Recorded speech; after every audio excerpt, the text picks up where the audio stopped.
అదే RTV app వార్తల్ని క్షణాల్లో చదివే అవకాశం ఉంటుంది. ఒక న్యూస్ పేపర్, ఒక టెలివిజన్ ఛానల్ మీ చేతుల్లో ఎప్పుడూ ఉంటాయి. కరీంనగర్ మహాశక్తి ఆలయంలో భవానీ ఉత్సవాలు అంగరంగ వైభవంగా జరుగుతున్నాయి. ప్రస్తుతం మనం రెండో రోజు అమ్మవారిని గాయత్రి మాత అలంకరణలో సుందరంగా అలంకరించారు. ప్రస్తుతం మహాదుర్గా, మహాలక్ష్మి, మహాసరస్వతి అమ్మవార్లతో నిలయమైనటువంటి ఆలయంలో ప్రత్యేక పూజలు చేస్తున్నారు. విశేషమైనటువంటి డ్రై ఫ్రూట్స్తో అలంకరణ చేశారు. మనం చూస్తున్నాం మహాదుర్గా సంబంధించిన గర్భగుడి, లక్ష్మి, గణపతి, అలాగే మహాదుర్గా, మహాలక్ష్మి, మహాసరస్వతి, అనంత నాగేంద్రుడు ఇలా ఇక్కడ కొలువై ఉన్నాయి. ఈ ఆలయంలో ప్రతిసారి కూడా శరన్నవరాత్రి ఉత్సవాలు అలాగే ఇతర కార్యక్రమాలు అంగరంగ వైభవంగా కొనసాగుతున్నాయి. దీనిలో భాగంగానే భవానీ ఉత్సవాలు నడుస్తున్నాయి. ఇది 9 రోజుల పాటు శరన్నవరాత్రి ఉత్సవాలు జరుగుతున్నటువంటి పరిస్థితి మనం గమనించవచ్చు. దీనిలో భాగంగా వివిధ ప్రాంతాల నుంచి భక్తులు పెద్ద ఎత్తున తరలివచ్చి మనకి మాలధారణ చేశారు. అత్యంత నిష్ఠతో, భక్తి ప్రపత్తులతో ఇక్కడ ప్రతి సంవత్సరం కూడా ఆచరించడం అనేది ఆనవాయితీగా ఉంది. మనం చూస్తున్నాం అక్కడ దానికి సంబంధించి ఒక ప్రత్యేకమైనటువంటి ఉత్సవ విగ్రహాన్ని ఏర్పాటు చేసి వేద పండితుల మంత్రోచ్చారణల మధ్య ప్రతి ఉదయము సాయంకాలము ప్రత్యేక పూజలు, వ్రతాలు ఆచరిస్తున్నారు. ఒక విశేషమైనటువంటి అనుభవం ఇక్కడ మహాశక్తి ఆలయంలో ఉంది అని చెప్పుకోవచ్చు. దీనిలో భాగంగా మనతో మాట్లాడడానికి వేద పండితులు ఉన్నారు. వంశీయ గారు, చెప్పండి ఎట్లా చూడొచ్చు? దీనికి సంబంధించి చిన్న పెద్ద అనే తేడా లేదు, ఆడ మగ అనే తేడా లేదు, అమ్మవారి భక్తిలో లీనమైపోతున్నారు ఈ శరన్నవరాత్రి ఎట్లా? ఓం శ్రీమాత్రే నమః. సర్వమంగళ మాంగళ్యే శివే సర్వార్థ సాధికే శరణ్యే త్రయంబకే దేవి నారాయణీ నమోస్తుతే. ముగ్గురమ్మవార్ల స్వరూపము మన మహాశక్తి దేవాలయంలో దుర్గా, లక్ష్మి, సరస్వతీదేవి అవతారము ఇక్కడే ఉండడం వల్ల భక్తులందరూ ఇక్కడికే వచ్చి దీక్షా స్వీకరణలు చేపడుతున్నారు. హిందూ ధర్మం యొక్క ముఖ్య ఉద్దేశము, ఈ మాలధారణ యొక్క ముఖ్య ఉద్దేశం వారిలో ఉన్న దుర్గుణాలను నియంత్రించుకోవడానికి మాలను వేసుకుంటారు. ప్రతి ఒక్క స్త్రీలోనూ అమ్మవారిని చూడ్డానికి ఈ మాల వేసుకోవడం జరుగుతుంది. అందుకే అందరినీ భవానీ అని పిలవడం జరుగుతుంది.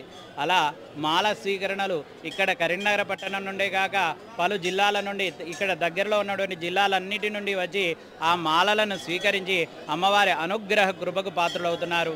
రోజు నిత్యం ఒక్కొక్క అలంకరణతో ఇవాళ ద్వితీయం బ్రహ్మచారిణి గాయత్రీదేవి అవతారం ఈరోజు ఆ అమ్మవారిని గాయత్రి రూపంలో పూజించడం జరిగింది ఉదయాత్పూర్వమే. అలాగే అభిషేకాలు జరిగాయి. సాయంత్రం కుంకుమార్చనలు, బతుకమ్మ పూజలు, దాండియా కార్యక్రమాలు ఇత్యాది కార్యక్రమాలన్నీ కూడా విశేషంగా జరపడం జరుగుతుంది.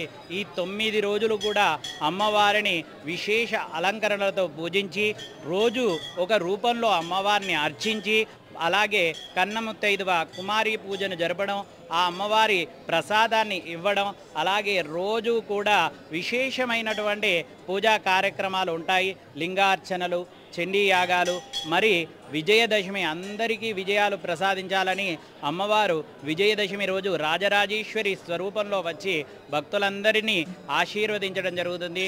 అలాగే ఆ రోజు శమీ పూజ, వాహన పూజ ఇత్యాది పూజలు జరుగుతాయి.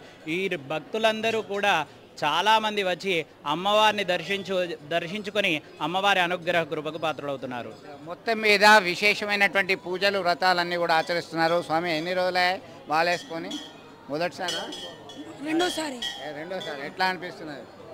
చాలా మంచిగా అనిపిస్తుంది. పూజ చేస్తున్నారా? రోజు చేస్తున్నాం. అమ్మ మీరు ఎప్పుడు వేశారు మాల? ఎట్లా అనిపిస్తున్నది? మీ భావన ఎట్లా? ఇదే సంవత్సరం వేసుకున్నాం. చాలా బాగా అనిపిస్తుంది.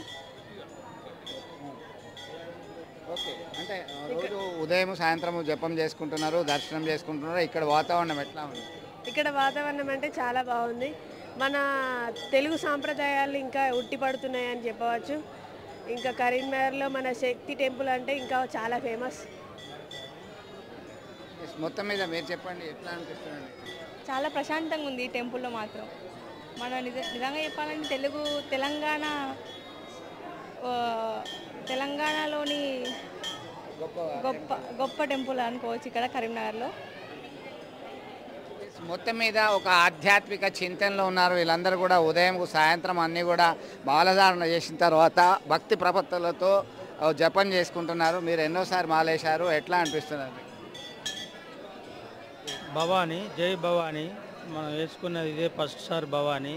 ఈ అమ్మవారు వేసుకున్న తరపున అందరు భవానులు బాగా ఉన్నారు, స్నేహంగా ఉన్నారు. భవానీ ఈ టెంపుల్కు బాగా మంది భవానీలు వచ్చి అందరూ దర్శనం చేసుకుంటున్నారు. భవానీ మొత్తం మీద జై భవానీ అనేటువంటి మాటతోని మారుమోగిపోతుంది ఇక్కడ అంతా కూడా. ఇది చూస్తున్నాం మనము.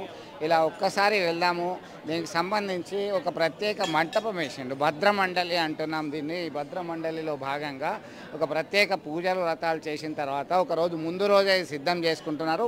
ప్రస్తుతం ఇది 2వ రోజు కొనసాగుతుంది. భద్రమండలిలో మాతా అన్నపూర్ణ, అలాగే ఇక్కడ వచ్చేసరికి ఆ కలశ స్థాపన జరిగింది, నవగ్రహాలు ఇత్యాది అన్నీ కూడా చేశారు. రాజరాజేశ్వర స్వామికి సంబంధించినటువంటి అక్కడ చిత్రపటాన్ని ఏర్పాటు చేశారు. ప్రత్యేక అలంకరణలో ఈ ఆలయంలో ఒక ఉత్సవ విగ్రహాన్ని ఏర్పాటు చేశారు. ఆ ఉత్సవ విగ్రహాన్ని మనం చూస్తున్నాం. దీనికి సంబంధించి ప్రత్యేక నైవేద్యాలు చేస్తుంటారు. మనం చూస్తున్నారు కొంతమంది భక్తులు నిమ్మకాయల్లో దీపం పెడుతున్నారు. నిమ్మకాయలో దీపం పెట్టడం అంటే గ్రహ స్థితులు అన్నీ అనుకూలంగా వస్తాయని చెప్పేసి భక్తులు భావిస్తుంటారు. ఒక ప్రత్యేకంగా పూజలు చేయడము ఆనవాయితీగా వస్తుంది. జనరల్గా మంగళవారము రాహుకాలంలో అయితే దుర్గామాత దగ్గర నిమ్మకాయల్లో దీపాలు వెలిగించడం ఆనవాయితీగా ఫాలో అవుతారు. కానీ ప్రస్తుతం మనం చూస్తున్నాం ఆ నిమ్మకాయల్లోనే దీపాలు వెలిగించి వారి యొక్క భక్తి ప్రపత్తులను చాటుకుంటున్నటువంటి పరిస్థితిని గమనిస్తున్నాం. వివిధ ప్రాంతాల నుంచి పెద్ద ఎత్తున మాలధారణ చేసిన వారు, చేయని వారు అందరూ సైతం వచ్చి ముగ్గురమ్మల యొక్క ఆశీస్సులు తీసుకుంటున్నారు. ఇక్కడ ప్రతినిత్యం కోలాహలంగా పండగ వాతావరణాన్ని ఈ శరన్నవరాత్రి ఉత్సవాల్లో భక్తులందరూ కూడా తాదాత్మ్యం చెందుతున్నారు. మనం చూస్తున్నాం. ఇది ఇక్కడ ఉన్నటువంటి ఒక ప్రత్యేకత. ఆలయంకి వచ్చినామంటేనే ఒక ప్రశాంతమైనటువంటి వాతావరణం ఉంది అని చెప్పుకోవచ్చు. దీనిలో భాగంగానే ప్రతి నియమ నిష్టలతోని ఈ ఆచరణ అనేది గత 14 సంవత్సరాల నుంచి కొనసాగుతూనే ఉంది. ఇది ఇక్కడ తాజా అప్డేట్. వీడియో జర్నలిస్ట్ సుమంత్తో కలిసి చంద్రశేఖర్, RTV, కరీంనగర్ మహాశక్తి ఆలయం నుంచి. మరిన్ని వీడియోస్ కోసం ఛానల్ ని సబ్స్క్రైబ్ చేయండి. లేటెస్ట్ అప్డేట్స్ కోసం వాట్సాప్ ఛానల్ ని ఫాలో చేయండి. అండ్ లింక్ డిస్క్రిప్షన్ లో ఉంది.